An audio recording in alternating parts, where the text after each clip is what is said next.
திருமணமான சுமங்கலி பெண்கள் தங்களது கணவர் நீண்ட ஆயுளுடன் இருக்க வேண்டும் என்பதற்காகவும், திருமணமாகாத பெண்கள் தங்களுக்கு நல்ல வரன் அமைய வேண்டும் என்பதற்காகவும் காரடையான் நோன்பிருப்பது வழக்கம். விரதமிருக்கும் பெண்கள் அதிகாலையில் எழுந்து நீராடி கோயில்களில் அல்லது வீட்டிலோ அன்னை காமாட்சியம்மனுக்கு நறுமண மலர்கள் சமர்ப்பித்து நைவேத்தியமாக கார அடை, இனிப்பு அடை செய்தும், உருகாத நிலையில் இருக்கும் வெண்ணெய் ஆகியவற்றை நைவேத்தியமாக படைத்து, உருகாத வெண்ணையும் ஓரடையும் நான் நூற்றேன், ஒரு காலும் என் கணவர் என்னை விட்டு பிரியாதிருக்க வேண்டும் என்ற ஸ்லோகம் சொல்லியும், முக்கியமாக காமாட்சி விருத்தம் பாடியும் கேட்டும் பிரார்த்தனை செய்து கொள்ள வேண்டுமாம்.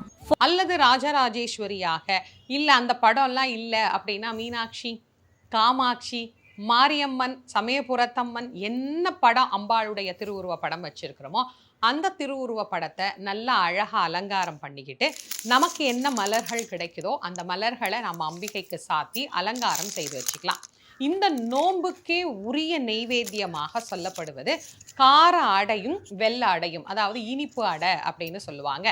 சாவித்திரி காட்டில் தனக்கு கிடைச்ச அரிசியை கொஞ்சமாக வச்சு அதை மாவாக்கி அதில் அவளுக்கு கிடைத்த காராமணி அப்படின்னு சொல்லக்கூடிய ஒரு வகையான பயறு, அந்த பயறு வகையும் ஒன்றா சேர்த்தி அவள் தட்டி கும்பிட்ட ஒரு பிரசாதம் தான் அடை அப்படின்னு சொல்லக்கூடிய இந்த கார அடை, வெள்ளை அடை. உருகாத வெண்ணெய் கொஞ்சம் வச்சுக்கோங்க, இந்த கார அடை வெள்ளை அடை வச்சுக்கோங்க, 2 வாழைப்பழம் வெத்தலை பாக்கு வச்சுக்கோங்க.